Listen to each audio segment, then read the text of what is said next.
You're listening to Energy Solutions, a podcast from the Electric Power Supply Association where we unpack the stories, policy debates, and trends behind America's power grid.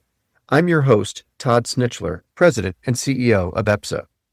In this conversation, you'll hear from Judge Kelsey Baggett of the Virginia State Corporation Commission, Anthony Crowdell, Managing Director of Mizuho Americas, Andrew Gilbert, Partner at Energy Capital Partners, and Josh Levy, President of the Data Center Coalition, on what it will take to finance the power system of the future. The panel was moderated by Ed Crooks, Vice Chair Americas of Wood Mackenzie and the host of the Energy Gang podcast. The panelists explored how to finance and build the generation and infrastructure needed to meet rapidly rising demand driven by artificial intelligence and data centers, as well as the uncertainty around how much load is actually coming and the difficulty of making long-term investments with unstable policies.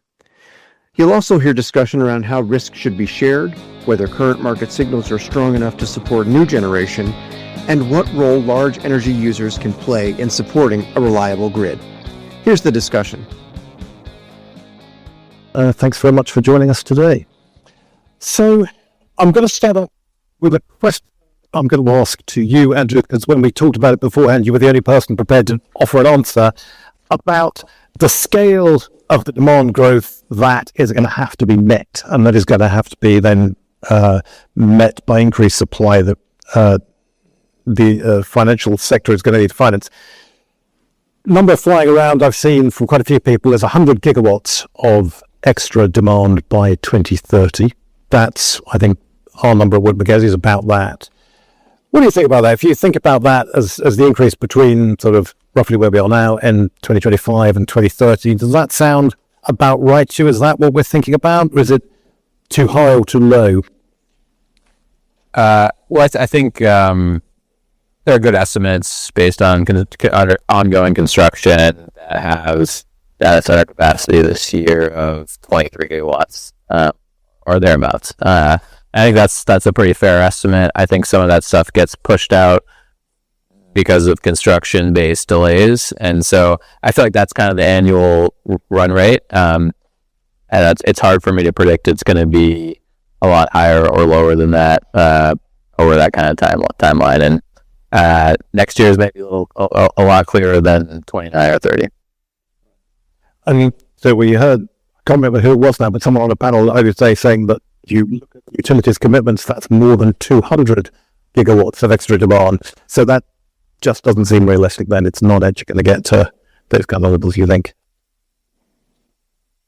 Well, I think in terms of what actually gets built in that time period, 200 sounds like a lot, yes. I don't know if there are GPUs that would support that level of demand growth just from data centers. So I think that's hard for me to pencil in 4 years, and it just represents a doubling of the current run rate.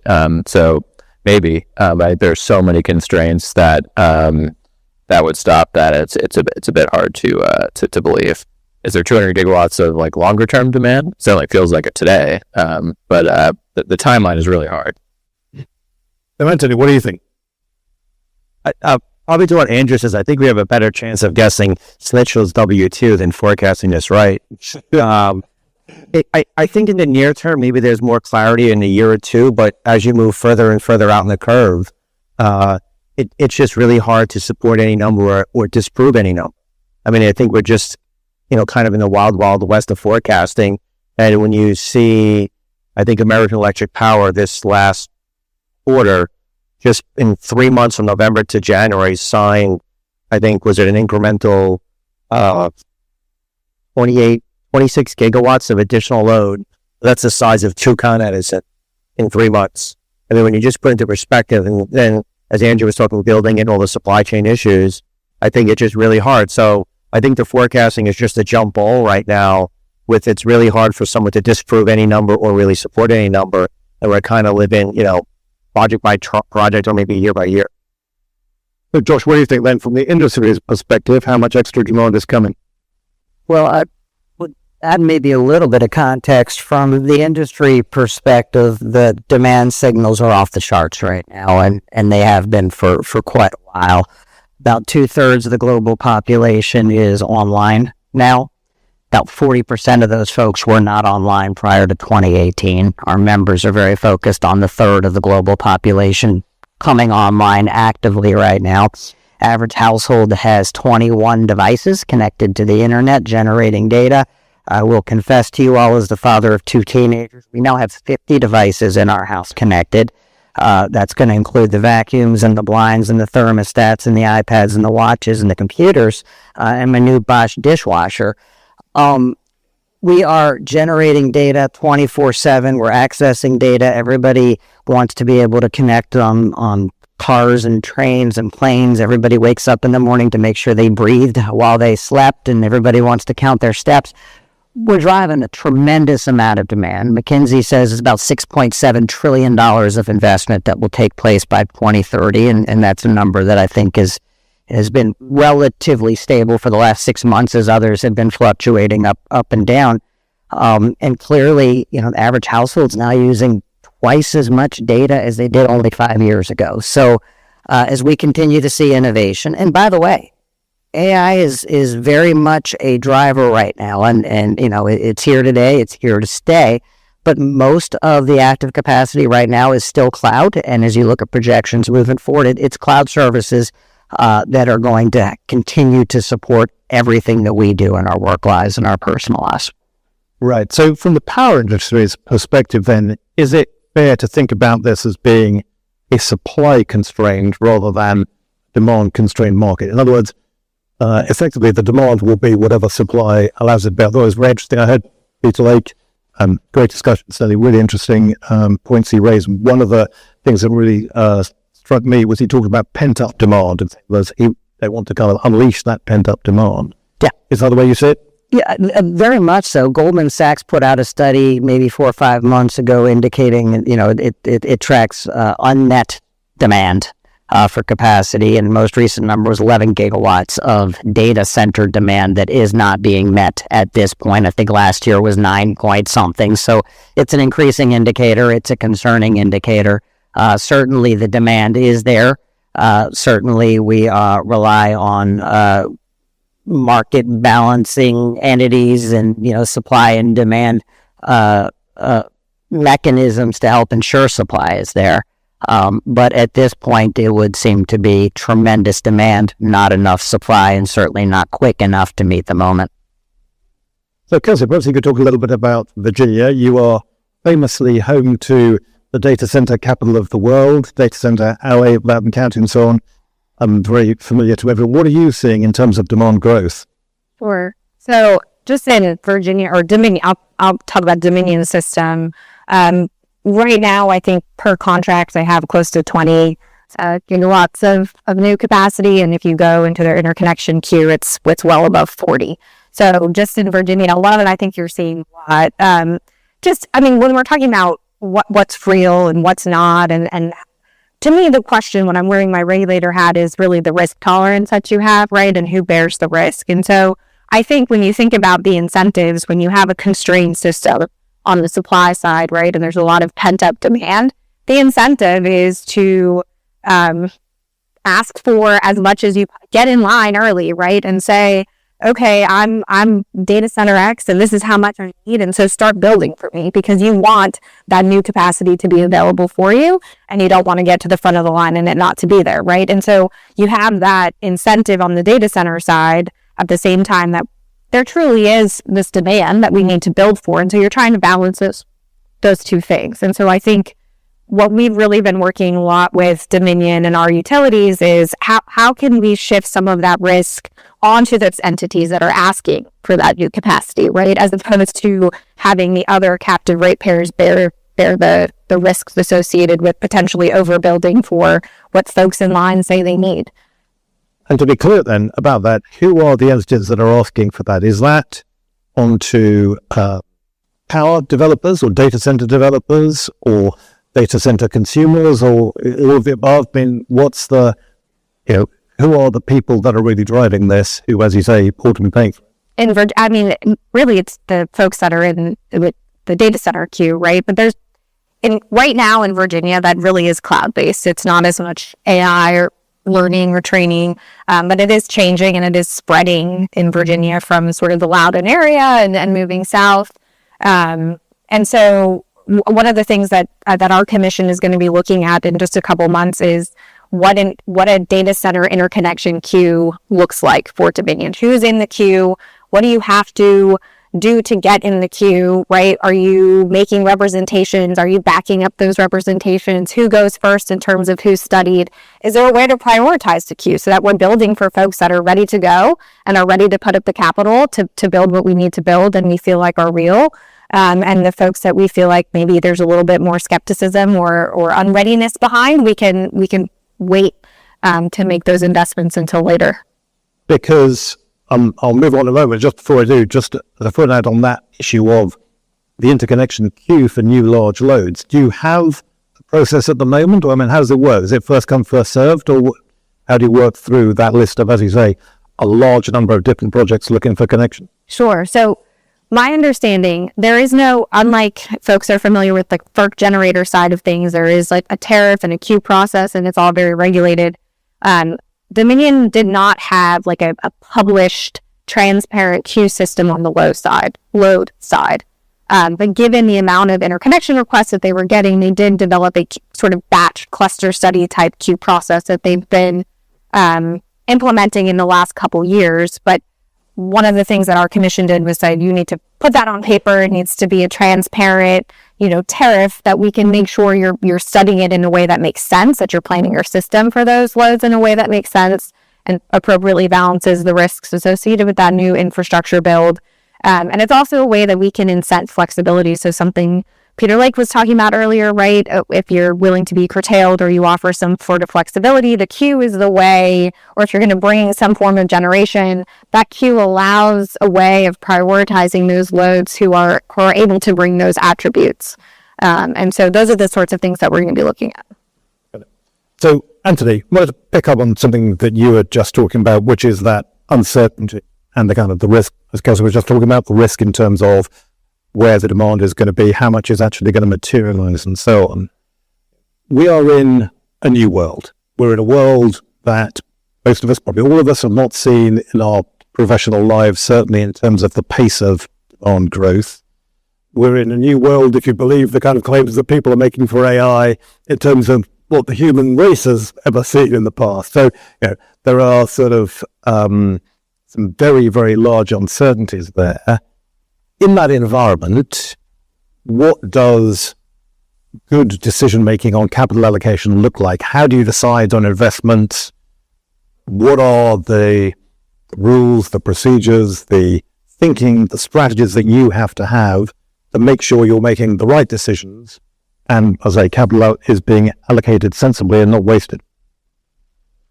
I mean, really easy question you threw at me. I think it's going to be just kind of the certainty of of everything you just mentioned, like how certain, getting back to our earlier questions and the huge questions, is just how certain and how visible is that load, and whatever the contract is when you put that capital to work, how certain I'm going to get a return on that capital and get recovery of that capital. Where we all want to know where this ends. Does this end? But like you're in a new, strange new world. How does this end? And if you think you're putting capital to work, we want to see there's clarity and there's ability to earn on that and get recovery of it. So far, that hasn't been the case. If you look at the last cycle of earnings calls and look at the IPP sector, it seems that the choice of capital return is mainly through share repurchase and not through investing in new generation. So that clarity is still not there. And I think politically that clarity better happen quickly, because I don't know if the share repurchase model will resonate well in the public in this affordability backdrop ever. Right, that's really interesting. And I'll probably come on in a moment to thinking about the issues, I guess, a little bit around market design. Are the incentives right? Are the price signals right? But before I do, just, Andrew, come to you on this general point about uncertainty, decision-making under radical uncertainty. How do you think about it? It's really challenging. There's one side we've talked about a little bit, the possibility that demand is insatiable, I guess, but your 200 gigawatts, for example, sounds like a really big number to me. I think the largest ever AI training runs have been less than 2 gigawatts. So that's a pretty big difference. And inference is using even less than that today. So to get from where we are today to that 200 gigawatts is probably 20, 25 times the current usage of AI now. And I agree there's tremendous demand for this stuff, but I can't explain to you how all of that 200 gigawatts would be used today. Maybe smarter people can, but that's a lot. That's a lot to kind of think about. And you've got to get to, I don't know, autonomous driving, robots. Like it's beyond agentic AI, I think, to get to that sort of level, or certainly get to 500 gigawatts that some people put out there. So trying to price that is not for me really, but we've kind of been forced to think about those things. And on top of it, you've got, I don't know what the market looks like. Most of these places, given it's changing month by month, day by day, and so all those things lead to a higher cost of capital. There's kind of no other way to put that. Right. And so in practical terms, then, what does that mean when you are making capital allocation decisions? What kind of, are you looking for certain kind of assurances and guarantees? You're trying to limit your downside risk. What are the things that make deals work for you? Yeah, I don't know where you find those guarantees. So it's sort of trying to price things to we'll be okay if everything doesn't work out perfectly, or if demand turns out to be less than infinity, and or if PJM changes the rules 3 times during our 5-year ownership period. That's the kind of stuff we've got to think about and plan for, basically, because that's been the environment we're in now. So, Josh, what's your perspective in terms of how you think about this uncertainty about where the industry is going? How do you think about it? And what do you think people then in the power sector and investors in the power sector should be thinking about it? I think that uncertainty is ubiquitous at this point from all perspectives. From the perspective of a data center developer, Commissioner Baggett mentioned Virginia. I'm from Virginia, and probably that's the place that most of our members have the most infrastructure and employees. If you were to build a project today within Dominion territory, you would be told under this batching process that you might get power in 4 to 7 years, maybe longer. And that raises questions around capital deployment and build out and facilities. We can build a data center in 2 years, sometimes quicker. Uncertainty around power generation timelines and the ability to bring generation online. Uncertainty around transmission availability. Uncertain around the regulatory structure. In Virginia, the State Corporation Commission issued a ruling 4 months ago on large load tariffs. The General Assembly is in the process of rewriting it at this point. Uncertainty is very much in play right now. I think the industry continues to seek out certainty where we can, continues to partner and gain as much stability through utility partners and others as we can, and we rely on a lot of the capital market leaders and others for insights that help us really try and triangulate and provide that certainty. But there's a lot of uncertainty for all of us. Kelsey, what do you think? Do you think it's possible for what regulators do to reduce uncertainty, to actually move things for the industry? Yeah, that's something that I've certainly been struggling with. So I've been involved, practiced at FERC before, and now at the Virginia State Corporation Commission. As Josh just mentioned, we have a very active legislature. I'm involved in a lot of the PJM issues. It's become, there's a lot of political jockeying right now, right, for what the right solution is. And for better or worse, even though a lot of that is geared towards creating certainty, I think it's done nothing but create more uncertainty. And these are really, really complex problems. And so I think we can't try to let the perfect be the enemy of the good. I think I'm going to put on my, state advocacy hat here. I think one of the benefits we have of having states try things out is that you get to try a lot of different models and see what works before you have a national paradigm. But you have to give it time to see if that works. Yeah. So I could say a lot more, but I'm gonna stop there before I get myself in trouble. What about load forecasting? That was something else I thought Peter Lake talked about that was very interesting in terms of essentially wanting better forecasts, trying to work out how the industry could generate better forecasts and that would perhaps provide a bit more certainty. Is that, I don't know if you want to, I mean, Kelsey, do you have a thought on that? I mean, is that something that's achievable? Is it realistic to demand more certainty from forecasts? Yeah, I mean, so Dominion has really a lot more experience than most other utilities in the country with data center loads, and they've done a lot on the forecasting front in terms of the way that they forecast, right? And so they're looking at meter demand, not contract demand, and I think that change in and of itself changes what the forecast looks like. And so there are little things that we can do, right? I mean, I think when you look at large load tariffs that require certain minimum demand charges that are based on your contract demand, what you ask for, right? You're sort of putting the owners back onto the customer that's asking for that power to check themselves and say, is this really what I need? Am I willing to pay for that even if it doesn't show up? So AEP, after a large load tariff was implemented, they saw their forecast go down by about 40-50% for that very reason. And so I do think there are things you can do. That's not going to be the panacea for load forecasting, especially in areas like PJM where you have multiple states and utilities under different jurisdictions. And so there's not a lot of transparency between what loads can potentially be duplicative. I think one sort of pet peeve I have is this idea that we'll solve it by identifying duplicative load. If you've been on the generation side, that doesn't exist, right? If you go to NextEra and say, okay, here's all your renewable projects in the PJM queue, which ones are duplicative? Well, all of them are not going to get built, right? But they're not duplicative projects. And so this idea that we can just sort of tag duplicative projects and they go away is not really how it works. So we have to start thinking about, I think, load forecasting in a more realistic and creative way. Yeah, that's.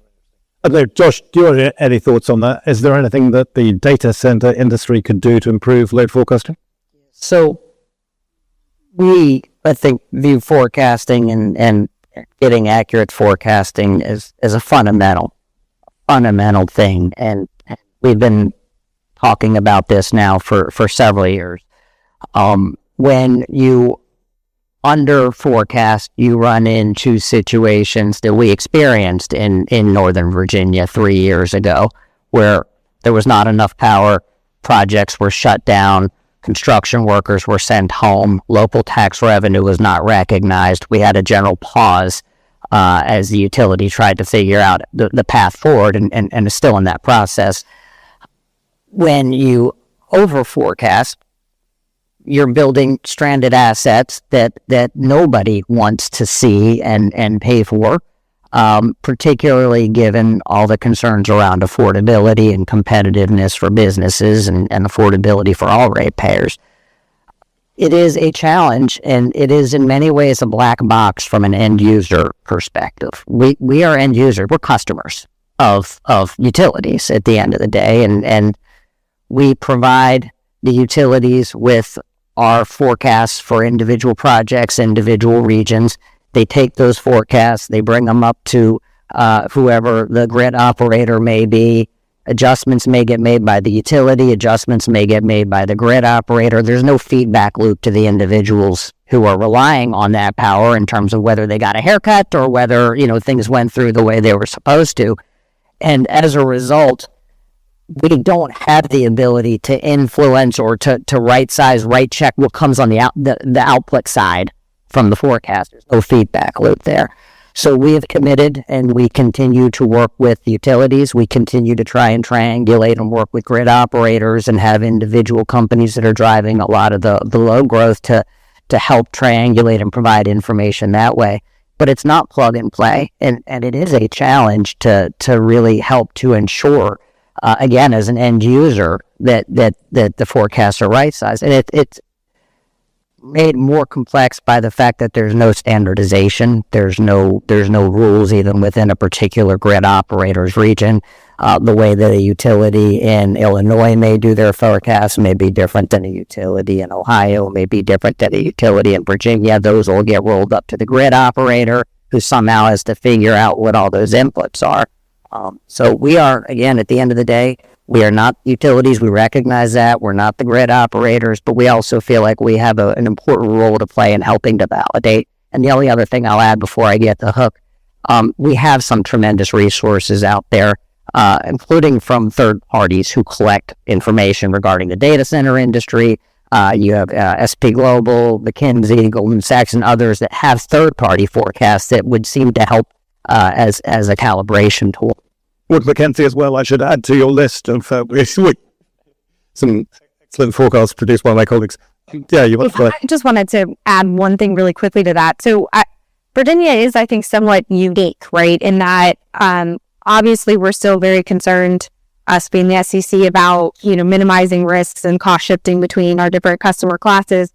But the amount of load that we are projecting on the data center side and the length of Dominion's queue, we do have sort of a buffer, right? Like we could build a lot without worrying about a lot of stranded assets, at least for some period of time. And as Josh mentioned, we're out of room, right? There is no more.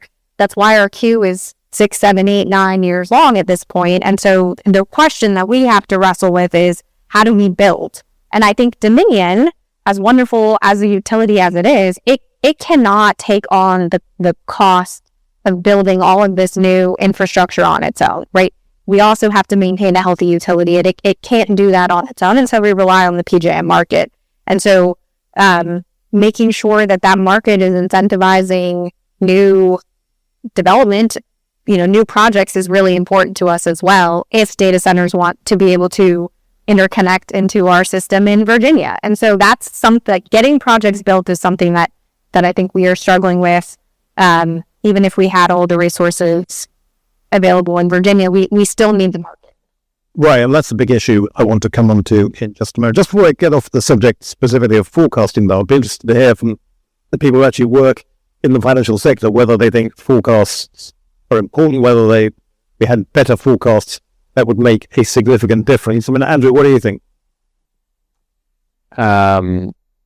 We spend a lot of time forecasting. Usually it's not right.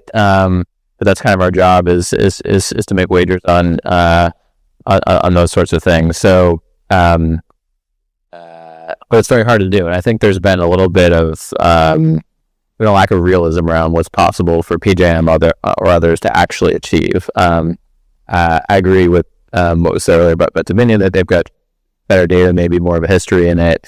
It's a single utility service area in Virginia, and so maybe it's a little bit more possible there. But it's really hard to overnight expect PJM to have a super accurate demand forecast. I think though what we can have is to stop doing planning based on what we know to be very unreasonable forecasts, and they're kind of for good reasons, or the fact that it didn't really matter. That is what we were doing until like pretty recently. I think that is being addressed quickly. I think requiring collateral for projects earlier and more consistently will help improve that. But the idea that overnight PJM can just come up with a incredibly accurate 5-year demand forecast is pretty unrealistic in this environment. Anthony, what do you think? No, it's the same thing. It's just all these forecasts. I mean, I think we've all you just look at the forecast for the last, 3 PJM auctions, maybe starting with the first of the last 3, the oldest one when prices really shot up. I don't know if anybody was forecasting those kind of numbers. And I think we were wrong. And then all of a sudden we started to see the collar, things clearing above it. So just as you said earlier, it's kind of a new world we're all entering, and the forecasting just hasn't caught up to where this world is. It'll take some time. I just don't know how quickly we'll get there on the forecast. So I wanted to pick up, Anthony, with you, something that Kelsey was just talking about in terms of price signals being there to get the investment, and that being a vitally important thing. And you were talking earlier about IPPs, buying back shares instead of putting the money to X. We've talked quite a lot about PJM. I think you would absolutely describe this as a phenomenon in ERCOT as well. to say that the price signals aren't there. Well, certainly there's a mismatch between these forecasts of these huge additional loads that are coming in, massive extra demand growth that people are projecting, and what you can see in forward markets. And so, well, and I wonder what we learn. I mean, do you agree that's a problem for a start, that markets are not sending the right price signals to get the investment we're going to need? And if so, why? No, Anthony, I was thinking about this for you, but yeah, I mean, as I think, because you raised, they said he's going to do that. No, I wasn't. I just wasn't sure. It said Anthony or Andrew. No, sorry. Yeah. You know, it's trying to send the right price signals, but I don't know if the policy is clear enough that you would build. I'm not faulting at all the IPPs for what they're doing, but maybe the policy isn't clear. But at some point, with this affordability backdrop, I think the companies will have to start building, showing, maybe taking a page out of the regulated utility handbook of, like, you know, kind of a utility would never raise their earnings growth rate in the middle of a rate case. It probably sends a really bad message to the regulator. I don't know if the sensitivity is there enough in some of the power names or power stocks or IPPs on that. They're now getting pushed more and more into the public market, and they're getting more and more brought into the dialogue around affordability. And, you know, that my mom knows what an IPP is ridiculous. You know, well, 85 years old, but she's like, what's going on with my power bill? And I think that they're going to have to start, you know, being more sensitive to it, but I don't think the policy is there yet. I mean, there's a lot of, you know, it's not really, I mean, we just go back, talk 10 years, you know, now to go 10 years, go 5 years and just go through the fuzzing that's been in the policies going on in the unregulated power markets. And we'll just say that they're really good markets, I think would be a shred. Andrew, what do you think? I agree with what Anthony said. I think with where the cost of new generation has gone to, market prices generally don't support it. And I think that's further complicated by the reality that it's really hard to rely on whatever market policies are in place today to remain, because we haven't seen that. And the first reactions from most U.S. markets when prices increased a little bit was to suppress them. So it's kind of hard to say, all right, I'm going to build at 2,500 a kW and assume that prices are going to rise over the next 10 years, and that's all going to be okay with everybody. Just like it's a very difficult bet to make. So I think you're seeing projects that have, you know, existing legacy equipment, other site or infrastructure advantages. So it's not 2,500 to build where, yeah, it's starting to work, but you get the kind of supply response many think we need. So you know, the certainty of policy and prices have to change a bit. I did an economics degree, and that was quite a long time ago, though. But the one of the things I do remember is that if you have a market with supply and demand and you suppress the price in that market, you're not going to get adequate supply. And again, one, and then two, if the price of something is lower than the cost needed to supply it, you're not going to get it supplied. I'm very clear that's one. Hasn't always been true in our industry, but it seems like increasingly so. But it's certainly working here and there too. So, Josh, what do you think about this? I mean, it seems like this is going to be a fairly big problem then, that the industry needs additional investment in a supply that's not getting it. It also seems like there is a sense that it's going to be the data center operators and the users of data center services that are going to be the magic one to solve. Yeah, if you look at protection pledge, and any interesting like for Beetle Lake, this is going to be announced tomorrow. This is going to be the fix to kind of square the circle to make sure that you do get enough investment flowing into the industry, but also the general mass of residential ratepayers are protected. How? I mean, you think that's going to work? How is that going to play out? And I don't want to be too flip about it, but fundamentally, you look at the definition of a market and you look at where we are right now, and you try and figure out how this is the market. The market supposed to balance supply and demand, supposed to be a place where you can go to purchase and somebody else goes to sell. I think for reasons that others have pointed out, there's a lot of complexities, and I want to be clear on those complexities because I'm sensitive to those. Within a market like PJM, you have individual states and state policies. You have, a tremendous number of moving parts on the regulatory side and otherwise. But fundamentally, supply and demand have gotten out of whack very significantly. And the question is, how do you right-size that, and how quickly can you right-size that, overlaid with not just data center demand, which is here today and continuing, but all of the different other economic development drivers that are right behind us. We're bringing supply chain, we're bringing manufacturing to the United States. You're seeing controlled environment agriculture. You're seeing all kinds of new opportunities economically where electrons are the fundamental gating feature. And we are unable at this point to provide, under the current constructs, enough electrons to meet the moment. Coupled with the challenges in permitting transmission, in permitting generation.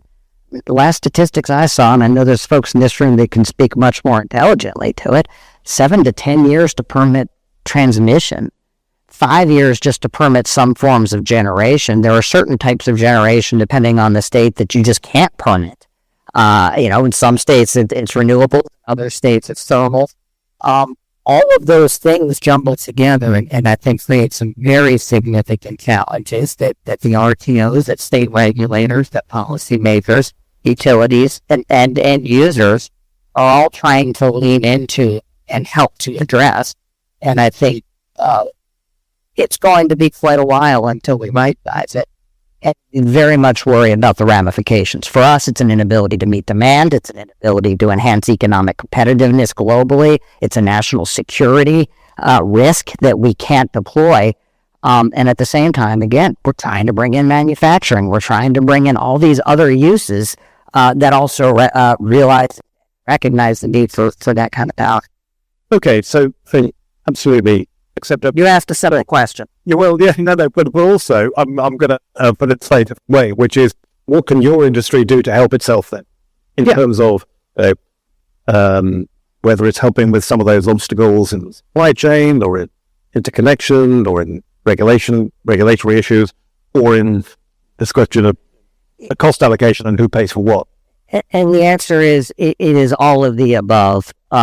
We recognize, again, that we are an end user. We're on the demand side. But in some cases, you're seeing a stretch to try and be on the supply side or partner with those on the supply side. We are engaged in multiple RTO proceedings. We are engaged at FERC, CERC, NERC, all the IRCs, really trying to help lean in as very vested stakeholders in the success of right-siding the market dynamics that are in place here. There's different opportunities in different states and in different regions. You've talked about, the competitive markets, regulated markets. You're seeing different partnerships, different innovative strategies that are, I think, taking shape. But there's also a whole lot of interest, I think, in pointing to the demand side of the equation as the problem or the cause, right? It's not, maybe there wasn't enough supply planning, maybe it's the demand is the problem.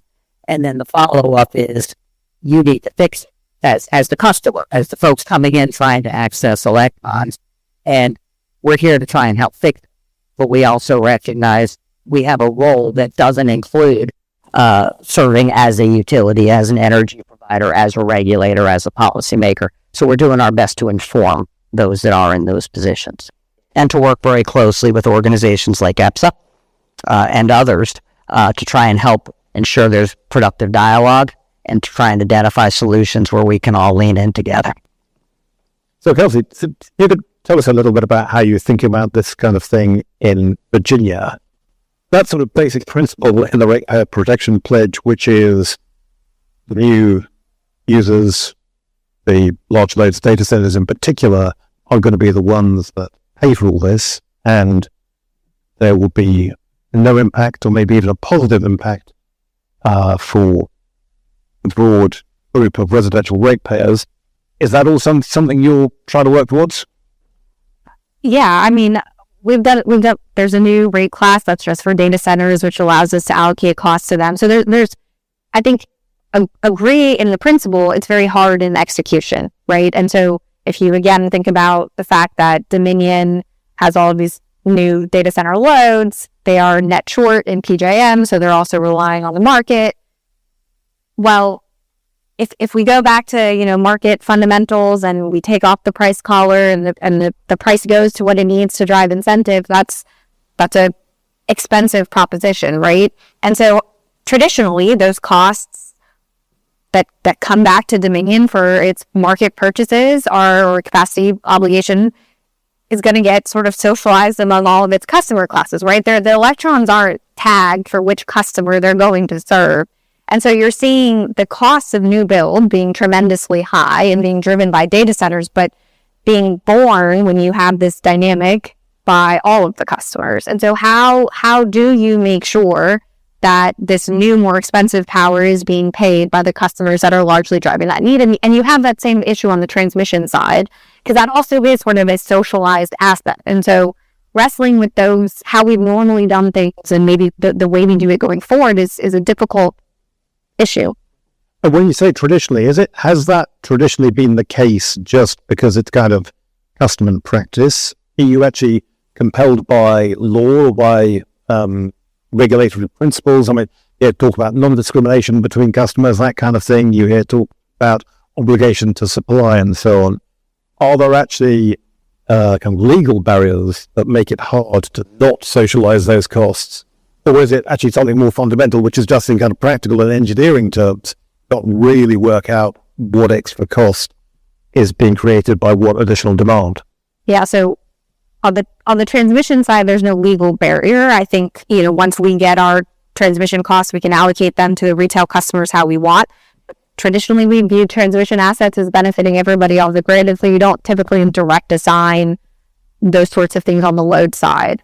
And so that's a change, and there's maybe a can of worms that accidentally gets opened if you start doing that, because you might lose the opportunities to sort of drive down rates for everybody by having more load if you start direct designing. I think on the gen side, every state is different, whether you're restructured or not. Your laws are going to be different. And in Virginia, we have specific rules about whether you can take electric service from a retail provider or a choice provider or not, right? Or you have to go to your Dominion or your APCO.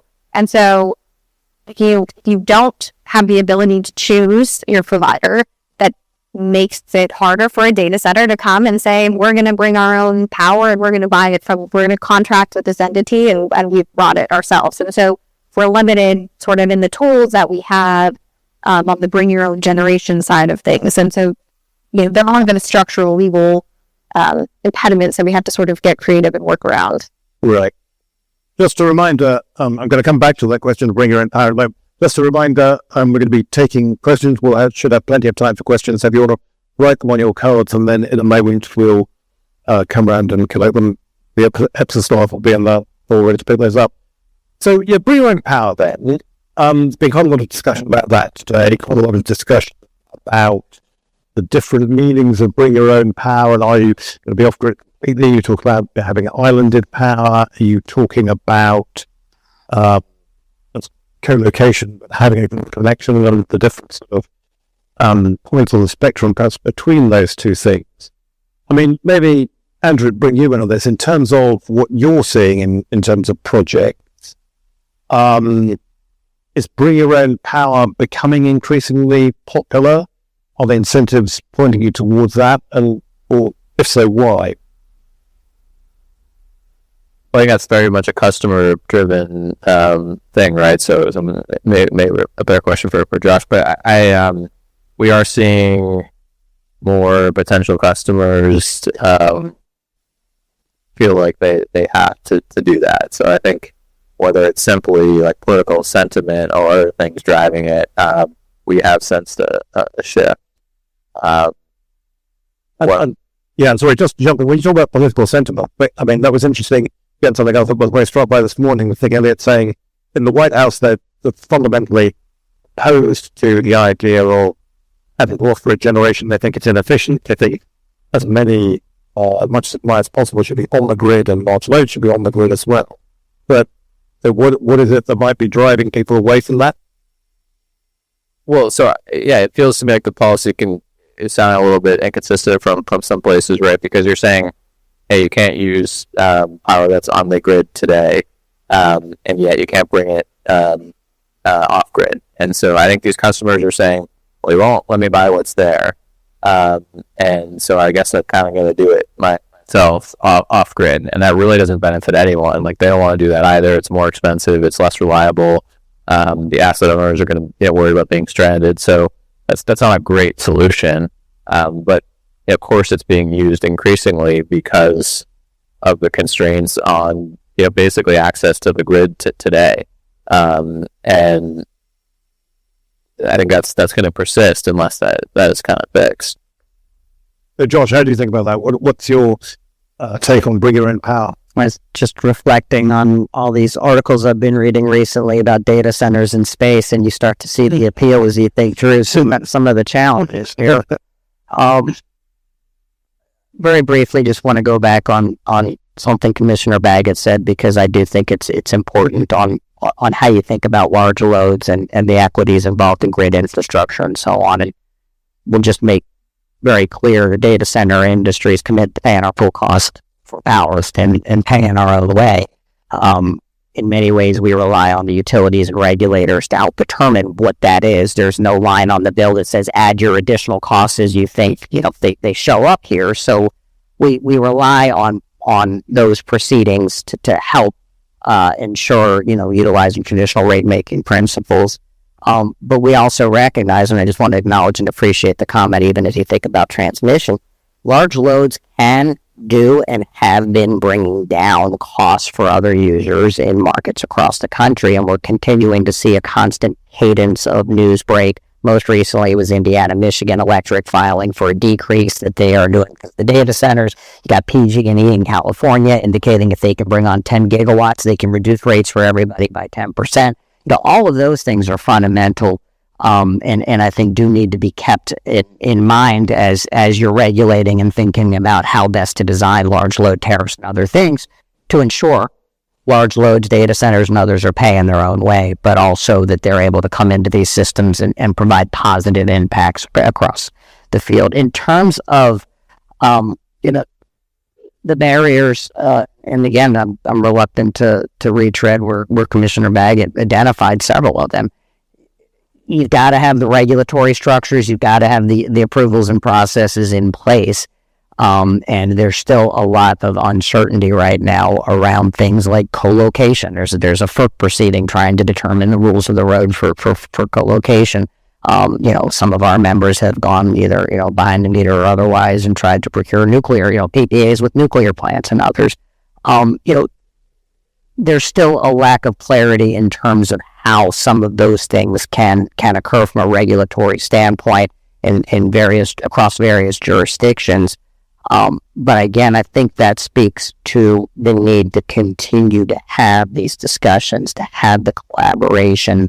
One of the best things that State Corporation Commission in Virginia did recently, I think right out of the box, Commissioner Baggett and others held a technical conference just to get input from stakeholders. We've seen that in Arizona. We've seen that in Pennsylvania, because, stakeholder input is so essential. And I think we as large load customers can provide input. Utilities, the competitive providers and others can all provide input to help inform some of the solutions, but also where you run into the walls and you just can't climb over them without some regulatory or policy relief. So I think those discussions are actively in play right now. I think FERC is looking at some of those. I think there's others that are going to follow very quickly, depending on where PJM decides to try and address some of their challenges through some of these proposals. We as a data center industry have come forward, within PJM. I think we had several governors and some of the utilities in this room that had tried to bring some solutions. Our proposals really dealt around an expedited path to interconnection if you could bring your own power. Allow others to go through the traditional pathways, get queued up and access power as it's available. But if you're able to bring your own power, because that recognizes some of the regulatory complexities in place and recognizes that there are challenges to doing that in some markets for some players. And bring your own power, which need necessarily be your principal power supply. It need to be running 24/7, but it just could be backup power to enable you to be flexible load, right? And that was something that I heard Peter Lake say, was this idea of the 60-day connection if you can commit to being flexible. Yeah, I think there's a lot of proposals that have been put forward related to primary power, backup power, and all of which have their regulatory and policy lenses you have to work through on those. Anthony, I want to get your view on this question of bring your own power. What are you seeing in the industry? Well, obviously, like I think Andrew was talking about it, it's been so fuzzy whether it's bring your own power or it's, you can't connect to the grid, you can't bring your own power. I think, though, tomorrow's a big day in the White House, so waiting to see what happens, whether it's how Trump is going to say this. Everyone's all for letting them pay their fair share. I've just struggled with paying your fair share on taking the assets that are up and running in the grid that's supporting the residential customers. $1 trillion company comes in, moves into commissioner's territory. Now they're going to take the existing generation, and now the homeowner that's that next megawatt has to pay for that new unit. I don't see how at all that's equitable. And then even if you look back 10 years ago, these same plants were struggling, or 5 years ago, these same plants were struggling, and they went to the ratepayer and said, could you approve a ZEC for me? We'll mail you a $5 check each month. And now that times are good, we're no longer friends. I'm going to sell my power to $1 trillion meta. But I've really struggled with that. I've been wrong all along. But just for full disclosure, that so far has been the model that the announcements we've seen. I think it's going to have to be some kind of hybrid where you're a couple things. One is I think the data centers are probably going to have to do more or be more vocal about when you think of utility merges where utilities, some states, it's a net benefit versus no harm. I think to get these large energy users built, citing approval, I think these data centers are going to have to show that they're going to be a net benefit to society, whether it's a credit to my utility customer or some type of low-income customers getting something. I think that's where we're going to morph one for them to get cited. But I think they're going to have to do something where they're kind of bringing their own generation. They're going to have to foot the bill. How that ties into the grid, maybe the bigger question mark. But I just don't see how equitable it is that these same plants that came to us 5 years ago, hat in hand, looking for money, is now going to be able to sell their output and say, we're part of, supporting the grid, we're going to take it. I just don't see how that's going to work. And it may work tomorrow with President Trump, but if you were going to advise the Democrats running in 2 years for the White House, what would be your policy? It would probably either reverse that and look at something different. So I think the only thing that's going to drive the AI growth, supporting the data centers, supporting everybody, is them building their own generation, just working on how to tie it to the grid equitably. Yeah, that business about signing a deal with existing generation sort of feels like it's one of those things that can happen once in every state. In other words, you turn up and you do it, then people find out about it, there's an outcry, and then how many people? The next deal is hard to do. Go to any of the deregulated states. What do you think the percentage of homeowners or ratepayers that think the utility still owns those plants? It's an unbelievable percentage. And now they supported these plants when times were tough. Even if you went back 25 years and they helped pay for stranded costs for the utility, then they helped with the ZEC. Now you're going to tell these same people Microsoft, they're $1 trillion company, they're building a data center. They're taking all that with probably not as much economic development as a Ford Motor Company building an assembly line. I think that's going to be a real issue. It may get solved tomorrow, but if you advise a Democratic nominee in 2 years, who may likely be a PJM governor, I imagine nationally what's going to resonate more is they're going to unplug them. Yeah. Well, I think it's hard to. They're not regulated assets, so I get that. I get that not everyone understands that, but it is true. And it's hard to expect new investment in unregulated assets if you're saying every time prices go up, those assets can't benefit from it. Which is effectively what you're saying, right? Prices for the assets are now up, and you can't sell it because I don't know why, because we think we own them. So I think that's really hard to to expect new incremental investment in new unregulated generation when you can't benefit from when times are good. So these are assets that have under-earned, not using the regulated term, but have probably underperformed for a long period of time prices go up a little bit, and all of a sudden everybody is up in arms about the assets. Finally, the owners finally, getting that capital and return back. But this goes back to why we have utility regulation in the first place, right? I mean, we view it as like a right that like water, right? Like everybody, the right to power and electric service is something that we all just expect, and it has to be affordable. And that's why we're seeing this challenge with affordability.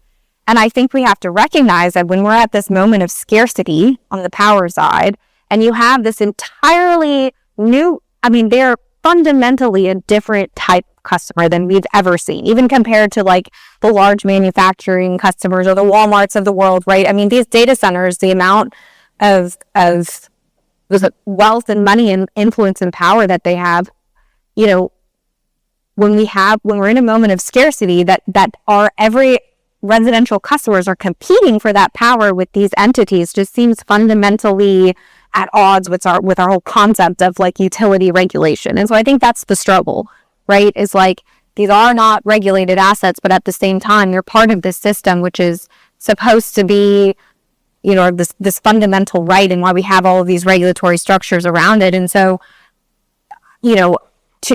to the statement of principles credits, I think part of the thought behind having this new backstop auction that is for new generation and for data centers is to try to draw that line, right? To make sure that new load is paying for the cost of new power, and that it's not competing with the everyday customer and leaving them holding the bank for the new power that they need for the services that they've already been getting and been paying for and have already invested into the grid for a really long time. And so I think there has to be really honest conversations about that in order to move forward, because if the regulators are nervous about that and the outcomes, right, that's where you're going to see things slow down. That's where you're going to see flip-flopping policies. That's where you're going to see regulatory lag, is if we're sort of like at odds there. And so, it's an important conversation. It's a conversation that I think we have to have. I think it's a lot of sort of what's percolating under the surface in these dockets, and is going to lead to a lot of litigation. And so if speed to power is truly what we want, we have to find a way forward past that without litigating it.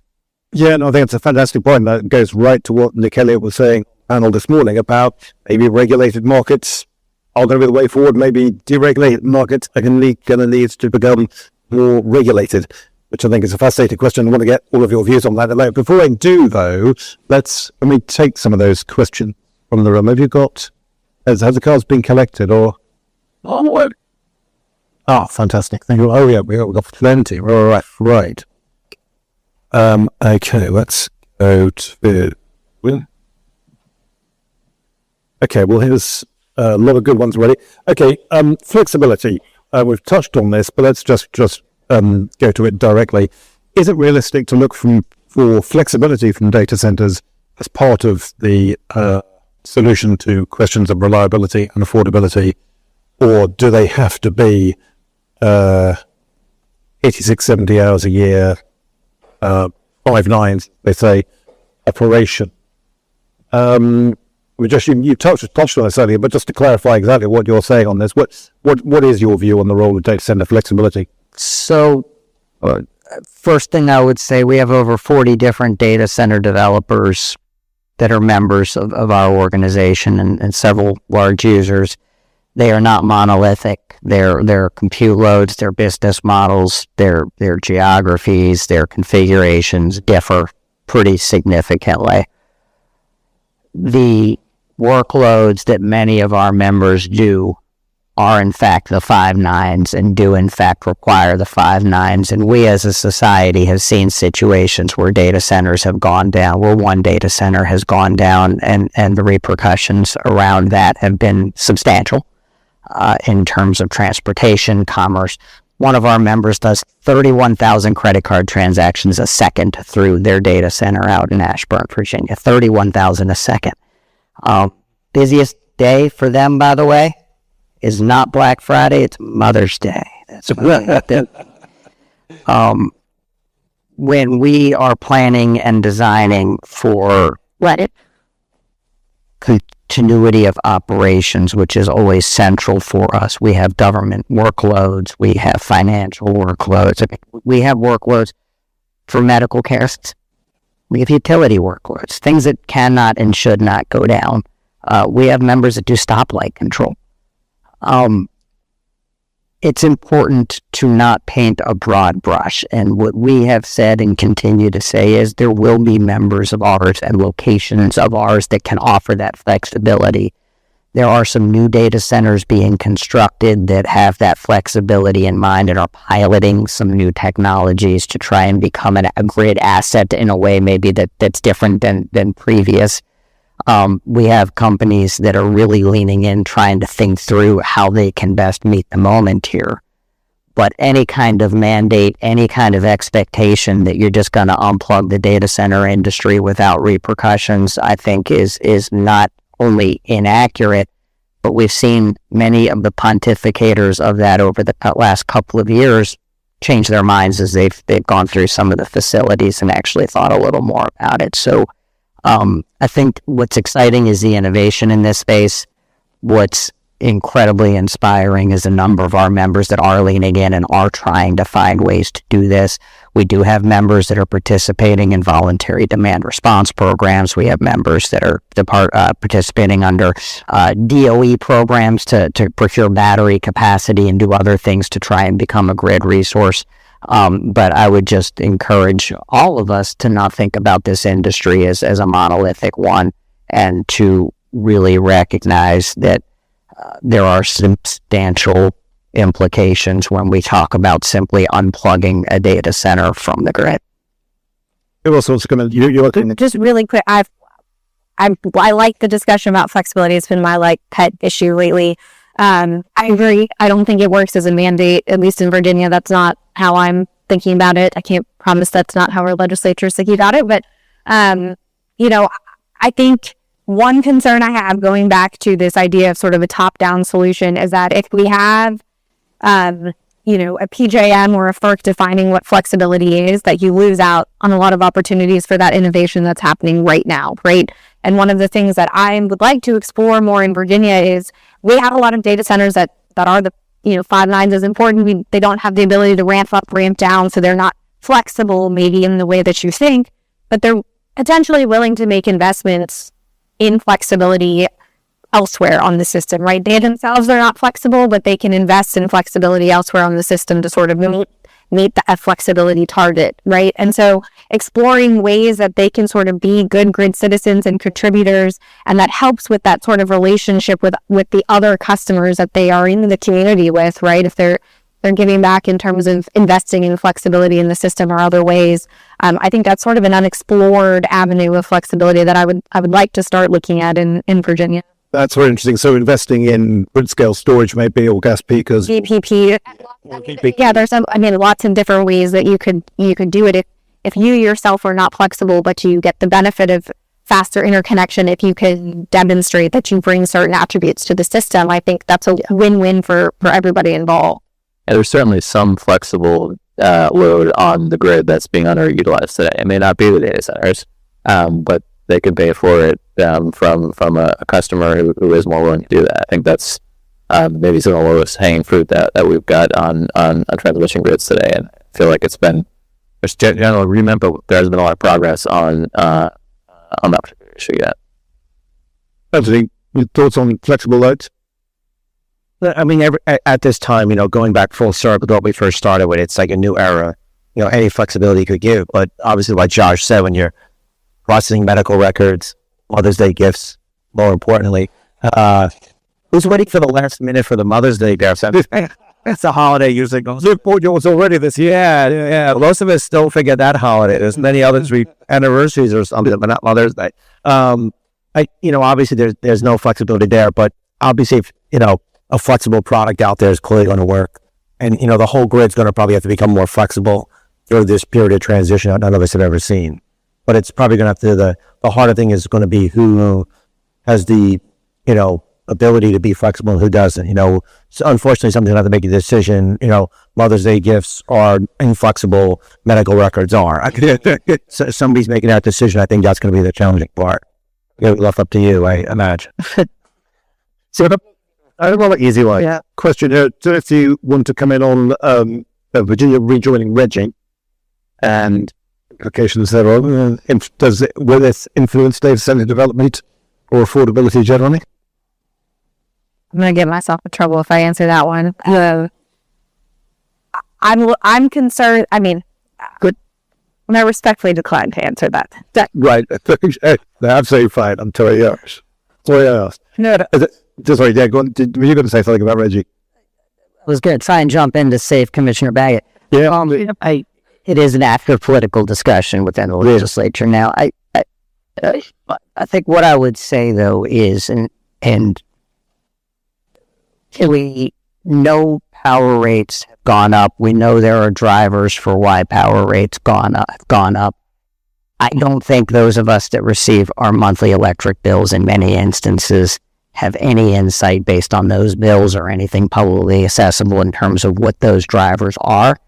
And I think in the absence of any kind of clarity around that, load growth is certainly being talked about as one of the biggest drivers.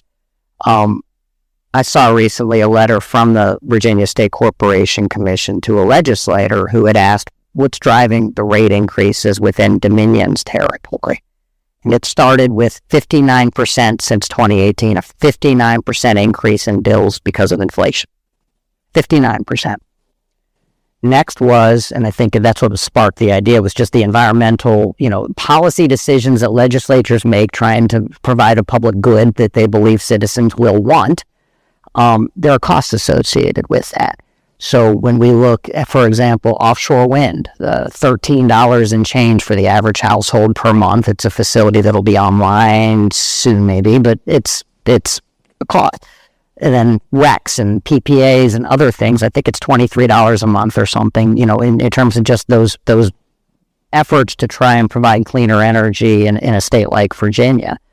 There's securitization of natural gas, because suddenly after the Ukraine war, gas prices spiked, and at that point there was a concern about sticker shock and affordability.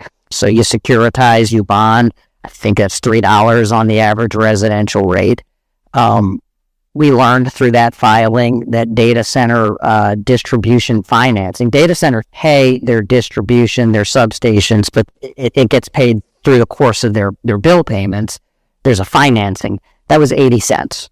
So I think that's one of the things that's probably going to get sent to the commission to look at, is how do we get that 80 cents offloaded from the residential ratepayers and put back on the data centers who are properly the cause of that particular charge. But the lack of access to information in many states around what those line items are leaves a lot to the imagination.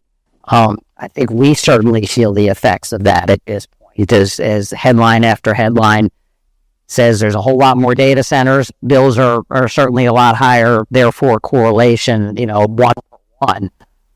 But I do think it's important as we look at policy decisions, as we look at different realities of supply chain, costs of labor, and all the other things that are factored into this, that there be some clarity.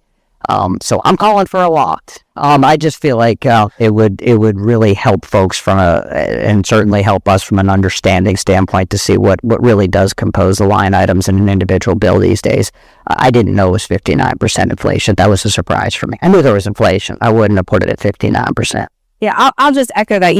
We're talking a lot about affordability. They've now sort of merged. Data centers and affordability have become sort of the same discussion, and it's important that they're part of the same discussion. But I think if we're truly interested in affordability, we have to look beyond just sort of the data center issue. And it's a lot more complex than just sort of saying load growth. Yeah.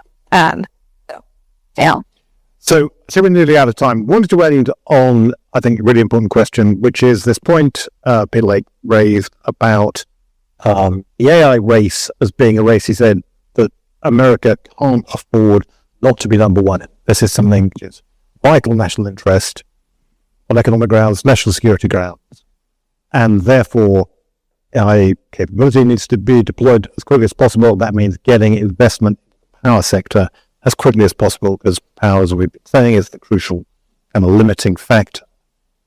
If you could give advice to administration, to regulators, state governments, anybody, about what really needs to happen to expedite that investment, what would you say?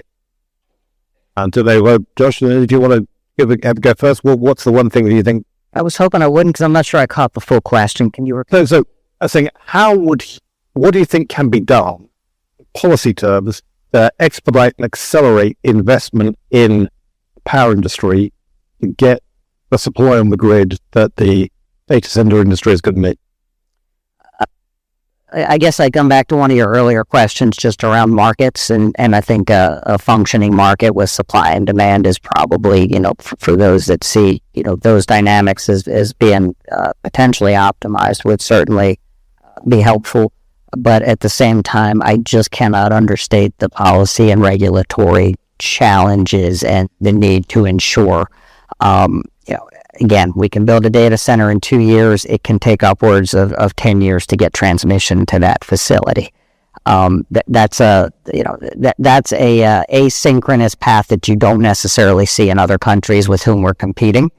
And it is certainly a concerning timeline disparity when you think about how we're ever going to meet the moment here in terms of, either you're going to build generation on site, which can take 5 years or longer, or you're going to build it somewhere where you can, you have the regulatory ability to do it, and then you have to be able to transmit it in, and that can take 10 years. So I'll just put another plug in. We need permitting reform very substantially and very quickly in order to ensure that we can really, if we can't build, we can't compete as a country, and we need to build. Andrew, what's your answer?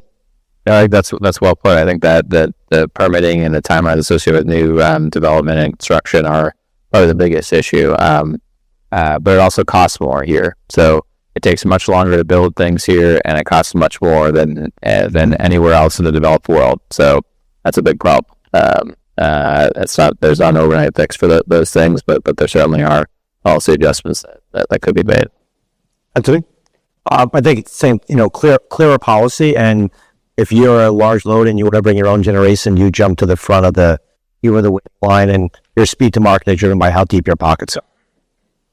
Kelsey, last word for you. It's dangerous. No, so I think some of whether you agree with them or not, these statement of principles and the ANOPR and some other things that have been coming out of the administration, I think are helpful for sort of lighting a fire under folks and pointing towards certain policy goals. I think that is helpful and needed. But I think at some point, all of the smart people in this room and the states and at FERC need to really be the ones to solve the problem in a way that's durable and isn't going to sort of change in 3, 4, 5 years time. And so I think the policy guidance and direction is important, but I think the implementation needs to be left to the experts. As you say, big job for everyone in this room to do. Great to have that call to action. Well, unfortunately, we do have to leave it there, but it's been fantastic talking to you all. Thank you very much indeed, Josh, Andrew, Kelsey. Thank you very much indeed.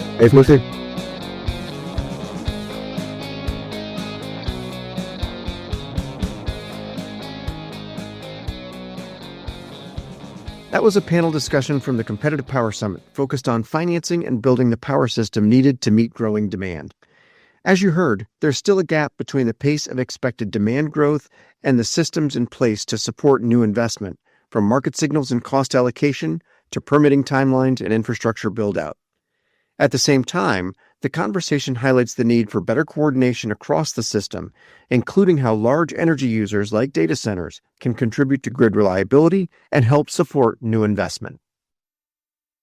You can learn more about these issues on our website at EPSA.org and follow us on social media on X at EPSA News and LinkedIn. We'll be sharing more recordings from the Competitive Power Summit here on Energy Solutions and on our YouTube channel, so be sure to check back soon for the rest of the series. The music for this podcast is produced by Let Me Hold That Ltd. Be sure to subscribe and join us next time on Energy Solutions.